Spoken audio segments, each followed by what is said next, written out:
생활 밀착형 시사 프로그램 시사직배송, 오늘도 여러분 안방에 시사택배가 도착했습니다. 안녕하세요. 시사직배송 양조가입니다. 오늘이 세계 책의 날입니다. 세계인들이여 책을 좀 더 읽읍시다 하는 의미로 1995년에 시작을 했어요. 코로나19로 이제 집에 머무는 시간이 많아지고는 있는데 독서 시간이 늘었다는 소식은 듣질 못했습니다. 비대면으로 건강하고 안전하게 세계 여행을 하는 법, 바로 독서에 있습니다. 그러니까 코로나가 준 이런 여유를 충분하게 누려보셨으면 좋겠어요. 자, 광주 전남의 시사와 친해지는 방법은 이 두 분이 정말 잘 알고 계세요. 순천 YMC 사무총장 김석진 나오셨고요. 안순애 변호사 함께합니다. 띵동, 시사 왔어요. 순천 YMC 사무총장 김석입니다. 네, 안녕하세요. 시사특별사랑 안술래입니다. 반가워요. 자, 오늘 첫 코너 PD 추천 배송은요, 교통과 관련이 있습니다. 안 변호사는 어떻게 생각하세요? 네, 저는 요즘에 길거리에서 심심치 않게 볼 수 있는 전동 킥보드에 관한 내용이 아닌가? 네. 맞아요. 아이를 키우니까 그 생각할 수도 있겠네요. 네. 근데 최근에 학교에서는 전동 킥보드를 이용해서 등교 금지 또는 자제라는 공문까지 내려온 적이 있는데 그만큼 대세가 아닌가 싶습니다. 맞아요. 전동 킥보드가 이제 오늘 배송해드릴 PD 추천 배송인데요. 전동 킥보드 사용자 100만 시대가 되고 있는데 더불어서 문제점이나 논란도 가중되고 있습니다. 편리성이 높다는 의견과 함께 이거 너무 위험하다, 이런 의견도 팽팽하게 맞서고 있습니다. 공유 킥보드 사용법에서부터 사고 위험성 그리고 주차 문제까지 꼼꼼하게 짚어봤습니다. PD 추천 배송 안소연 PD가 취재했습니다. 급속도로 일상을 파고든 교통수단 전동 킥보드. 하지만 우려 섞인 시선도 있습니다. 굉장히 위험해요. 그게 사고 확률이 높아요. 아주.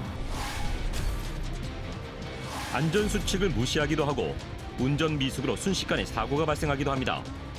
손톱 나가고 여기가 뼈가 살짝 보이는 정도.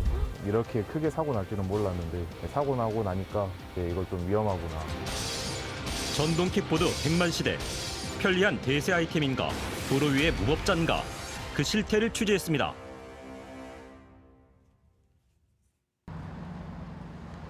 전동 킥보드 안전에 대한 경고등이 켜진 지난 3월.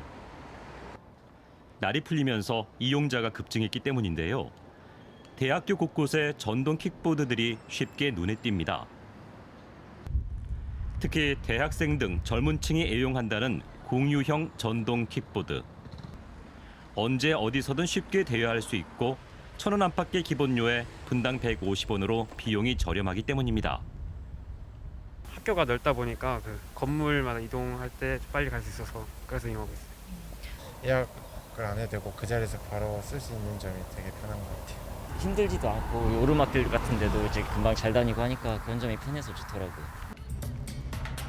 편리성에 전기 충전이라는 친환경성까지 착한 교통수단으로 각광받으면서 빠른 속도로 확산하고 있는 전동 킥보드. 광주광역시 내 공유 전동 킥보드는 총 2,060대. 현재 4개 업체가 운영을 맡고 있습니다. 하지만 전동 킥보드가 늘면서 관련 민원 또한 속출하고 있는데요. 작은 전동 킥보드 하나에 성인 2명이 올라타거나 도로를 역주행하는 이용자들도 쉽게 눈에 띕니다. 일부 이용자들의 안전 불감증에 걱정이 느는 건 지켜보는 시민들. 차선 상관없이 그냥 다니고 젊은 친구들이 하나만 또 타야 되는데 둘이 타고 땡미라도 없잖아요. 그러니까 자기 가고 싶은 데로 가버리는 거예요. 그 차가 깜짝깜짝 놀래면서 피해야 돼요. 헬멧 같은 거 제대로 좀 쓰고 탔으면 좋겠어요. 근데 거의 헬멧 쓰고 탄 사람을 본 적이 없는 것 같아요. 지난해 12월 10일에 시행된 도로교통법에 따르면 헬멧 착용은 필수. 통행 시에는 자전거 도로를 이용해야 하고 자전거 도로가 없으면 도로 가장자리 주행해야 합니다. 음주운전뿐만 아니라 동반 탑승도 절대 금지입니다. 이 같은 안전수칙은 휴대전화로 전동 킥보드를 대여할 때부터 고지됩니다. 어플리케이션의 첫 화면에 나타나는데요. 하지만 단속이나 강제할 방법이 없는 현 상황에서 안전규정은 이용자들에게 무용지물일 가능성이 높습니다. 킥보드 안전수칙에 대해서 들어보신 적 있으세요? 그건 따로 어플에 맨 앞에 나오긴 했는데 제대로 보진 않았던 것 같아요. 헬멧을 들고 다닐 수가 없다 보니까 자주 사용하지는 못하고 있는 것 같아요. 킥보드를 타고 횡단보도를 건너던 한 남성이 오토바이에 치여 숨졌습니다. 사고 당시 헬멧을 쓰고 있지 않았던 전동 킥보드 운전자. 바로 병원으로 옮겨졌지만 머리를 크게 다쳐 결국 숨졌습니다. 헬멧을 착용하지 않거나 안전수칙을 제대로 지키지 않으면 대형 사고로 이어질 가능성이 높은 전동 킥보드 안전사고. 지난 2월 공유 전동 킥보드를 타다가 주차된 차량에 부딪혀 손을 크게 다쳤다는 심상권 씨를 만났습니다. 함께 찾은 사고 현장은 차량 이동이 많은 도로가 아닌 한적한 골목길이었는데요. 가다가 여기 부딪히고 이렇게 넘어졌어요. 여기도 지금 고장난 것 같은데 네. 이거가 그때 사고 때문에 발생한 건가요? 아, 예. 보상은 해드렸어요. 킥보드 이용 중에 주차된 차를 피하지 못해서 일어났다는 사고. 당시 포트홀에 걸려 넘어지면서 주차된 차량의 후미등에 손을 3개 부딪혔다고 합니다. 그 충격에 후미등이 깨졌고 손가락도 크게 다쳤는데요. 손가락 절단이 될 수도 있었던 위급한 상황. 2주 동안 입원하며 치료를 받았지만 상처는 쉽게 낫지 않았습니다. 또 들리고 이쪽에 보시면은 이렇게 이쪽이 절단이 됐었어요. 여기가. 네. 사고가 나는 순간까지도 이렇게 크게 다칠 줄 몰랐다는 상권 씨. 가벼운 마음으로 탔는데 지울 수 없는 흉터만 남았습니다. 사고 이후 상권 씨는 전동 킥보드에 대한 생각이 달라졌다고 말합니다. 아니요, 평소에 킥보드 탈 때는 이렇게 크게 사고 날 줄은 몰랐는데 사고 나고 나니까 이거 좀 위험하구나. 제대로 안전장비를 차고 하지 않으면 좀 크게 사고가 날 수 있겠구나 하고 생각을 하고 있어요. 지난 4년 동안 급성장한 공유 전동 킥보드 시장. 2017년에는 한 건도 없었던 이용 건수가 지난해 62만 건에 이르는데요. 문제는 덩달아서 관련 사고도 늘었다는 것입니다. 지난해 전동 킥보드 사고는 전년도에 비해서 135% 증가한 571건으로 급증했습니다. 최근에는 누구든지 빌려서 누구든지 탈 수 있는 이 공유형 전동 킥보드가 늘어나고 있는 추세거든요. 그러다 보니까 아무래도 이용은 쉽지만 책임감은 좀 줄어드는 그런 문제가 나타나고 있고, 또 사고가 발생했을 경우 그 사고도 굉장히 큰 사고로 이어질 수가 있습니다. 공유 전동 킥보드를 도로에서 타는 것은 얼마나 위험할까? 제작진이 직접 타보기로 했습니다. QR코드 인증 후 지정된 이용 규칙을 지키지 않았는데도 전동 킥보드 탑승이 가능하다고 뜹니다. 이게 지금 면허 인증을 안 했는데 그냥 바로 타도 되거든요. 한번 타볼게요. 현행 도로교통법에 따르면 인도 주행은 불법. 자전거 도로가 없을 때는 차도의 우측 가장자리로 주행해야 하는데요. 그러다 보니 차와 함께 달리는 아찔한 상황이 연출됩니다.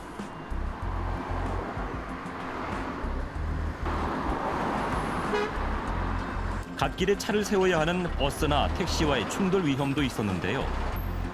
또 턱이 생기는 도로 가장자리는 달릴 때마다 턱턱 걸리게 됩니다. 갓길에 차량이 주차된 경우에는 차선 중앙을 이용할 수밖에 없는 상황. 게다가 앞만 보고 달려야 하는 전동 킥보드의 운행 특성 때문에 급변하는 교통 상황을 방어하는 것은 무척 어려웠습니다.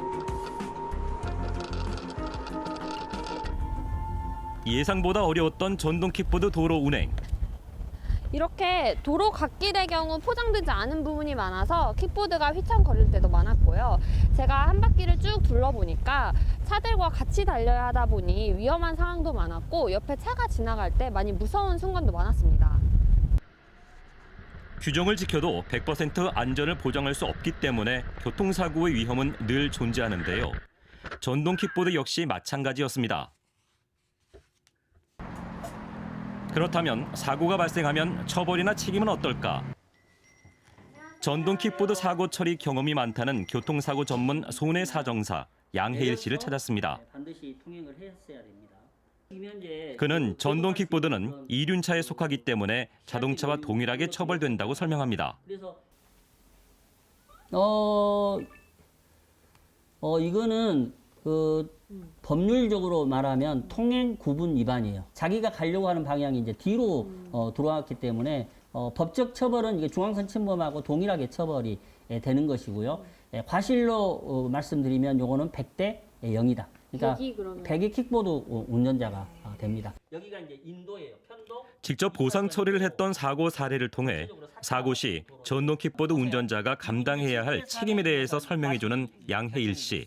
이분이 아마 이쪽 방향으로 이동하려고 여기 인도에서 지금 이렇게 나오는 겁니다. 전동 킥보드를 타고 1차선으로 오던 이 승용차하고 이게 부딪힌 겁니다. 여기서. 요거를 이제 피항하기 위해서 이제 본 거죠. 2차 운전자가 피항하기 위해서 핸들을 꺾었어요. 이게 꺾는 그런 과정에서 상대방 중앙선을 넘어버린 거죠. 그리고 이 자동차가 다시 여기서 추돌을 하는 거죠. 보험사고 서로 이제 전동 킥보드 사고는 자동차 보험으로 보장받을 수 있는데요. 하지만 해당 킥보드 운전자의 경우 보험이 없었던 상황. 본인 과실에 대한 모든 책임을 스스로 부담해야 했습니다. 자, 이분도 이제 많이 다쳤잖아요. 그리고 이분도 이제 다치고 자동차도 파손이 많이 됐을 거 아니겠습니까? 그러면 사람이 다친 부분의 손해, 그리고 자동차 재물의 손괴, 그게 이제 얼마 나올지 모르지만 상당히 많이 나올 걸로 생각되는데 보험회사에서 1차적으로 다 해결하고 난 다음에 이 전동 킥보드 사고 운전자에게 다 구상을 70%만큼 하게 됩니다. 더더욱 이게 어려운 점이 이분이 상해보험을 가입을 하고 있었어요. 실손 의료보험에도 가입했어요. 그러나 이 전동 킥보드나 이륜 자동차를 타고 가다 사고가 나게 되면 개인이 가입한 상해보험도 받을 수 없고요. 이 사고 하나만으로도 전동 킥보드가 얼마나 위험한 것뿐만 아니라 이런 어려움에 처하게 되는지를 극명하게 보일 수 있는 그런 사고 사례라고 보여집니다. 공유 전동 킥보드가 기하급수적으로 늘어나자 또 다른 민원이 발생했습니다. 가장 눈에 띄는 것이 바로 사후 처리, 즉 주차 문제입니다. 보도 한가운데나 도로 위에 방치돼 통행에 불편을 주는 것은 물론 장애인 주차구역까지 차지한 전동 킥보드. 공공질서 준수라는 시민의식이 아쉬운 상황입니다. 아무데라도 놔둬버리지, 너무 가게 앞에서 놔둬버리고 길거리에 쫙이 그냥 세워놔뒀으면 더 괜찮은데, 자빨치라고. 그러면 노인들이 지나다니면서 잘못하면 걷어채이고. 막 아무 데고 있어요, 길거리에.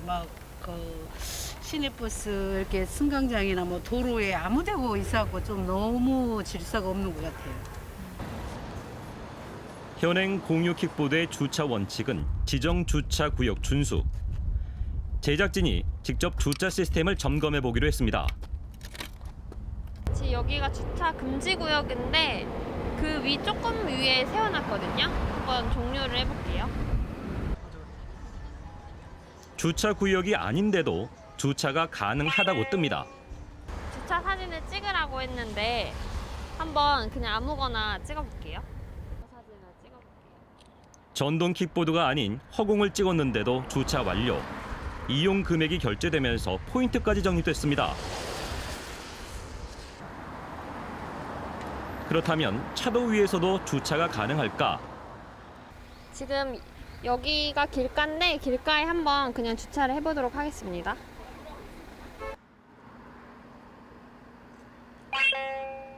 역시나 주차가 가능합니다. 공유 킥보드의 무분별한 주차에는 허술한 주차 관리 시스템도 한 몫을 한 것은 아닐까? 전동 킥보드의 주차 문제를 해결할 수 있는 시스템과 제도 마련이 아쉬운 상황입니다. 편리한 만큼이나 여러 가지 문제를 안고 있는 전동 킥보드.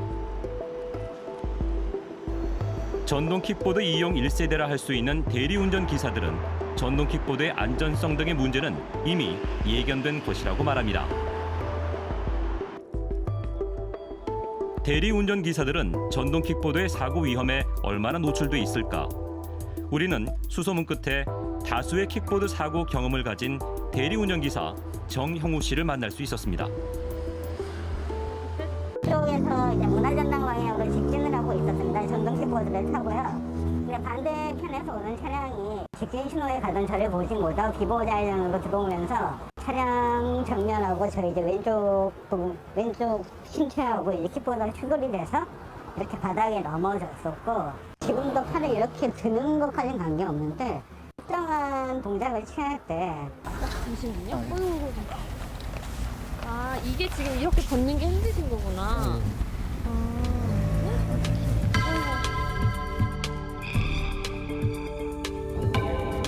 대리운전기사 일을 시작한 지 1년 6개월 정도 됐다는 정형우 씨.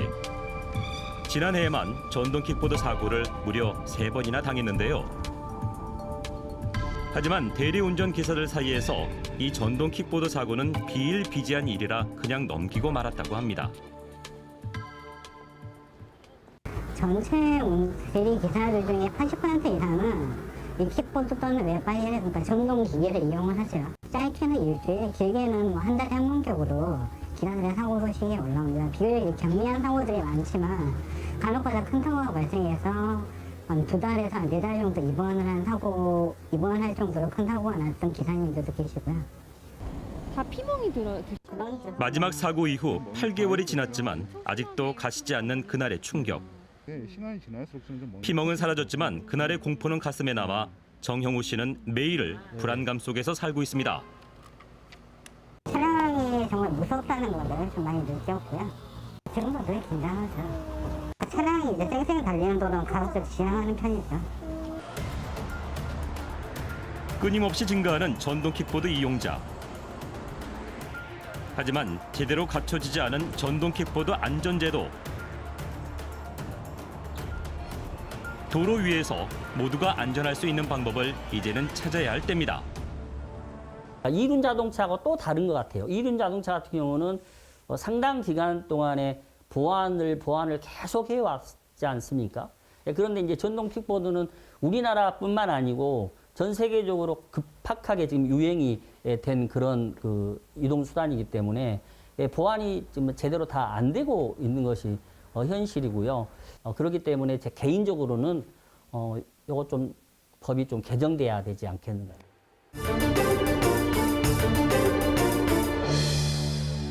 전동 킥보드를 애들이나 학생들이 타는 거 아니야라는 생각이 이제 버려야겠어요. 노소불문하고 이렇게 많이 타시는지도 몰랐고 우리 생활에 아주 깊숙이 들어와 있는데 생각보다 위험하고 특히 공유형 전동 킥보드는 이게 굉장히 시스템적으로 허술하네요. 그렇죠. 우선 사고도 문제지만 네. 사고 후의 조치도 가장 큰 문제인데요. 이 전동 킥보드 도로교통법에 적용을 받는 차에 해당합니다. 네, 당연히 교통사고 처리 특례법도 적용이 되고요. 예. 만약에 전동 킥보드 타다가 사고를 냈다. 그래서 피해자가 전치 12주에 진단을 받았다. 그러면 5년 이하의 금고형 또는 그래요? 2천만 원 이하의 벌금형에 처해집니다. 형사처벌이 된다는 얘기인데 뭐 우리 아이가 어려서 그렇습니다. 뭐 실수한 겁니다. 봐주세요. 이런 얘기 절대 안 통하죠. 통하지 않습니다. 운전 미숙으로 인한 안전사고도 생각보다 굉장히 좀 많을 거라고 생각되거든요. 그리고 주변에서 혹시 전동 킥보드 타는 분들 보시면 안전교육 꼭 필요하다고 생각하고 우리가 주변에서부터 이 안전 문제를 같이 좀 신경 써주시게 해요. 네, 그래야 될 것 같아요. 예, 전동 킥보드와 관련해서 올해 5월 13일부터 개정된 법률이 적용이 되는데요. 그 내용을 살펴보면 우선 만 16세부터 이용이 가능하고요. 그리고 반드시 면허가 필요합니다. 운행할 때는 안전모 반드시 착용해야 되고 킥보드 한 대당 한 명만 타야 합니다. 예, 이런 사항을 지키지 않으면 범칙금 또는 과태료를 물게 되는데요. 돈 액수가 문제가 아니고 우리 안전하고 관련된 거잖아요. 그럼요. 반드시 지켜야 할 사항입니다. 그래요. 꼭 지켜야 합니다. 휴대전화 사용하시면 절대 안 되고요. 이어폰 안 돼요. 금지예요. 근데 우리는 너무 많은 친구들이 그렇게 하고 다니거든요. 휴대전화하고 이어폰도 끼고 절대 안 된다는 거. 자, 여러분께서는 생활 밀착형 시사 프로그램 시사집배송 함께하고 계십니다.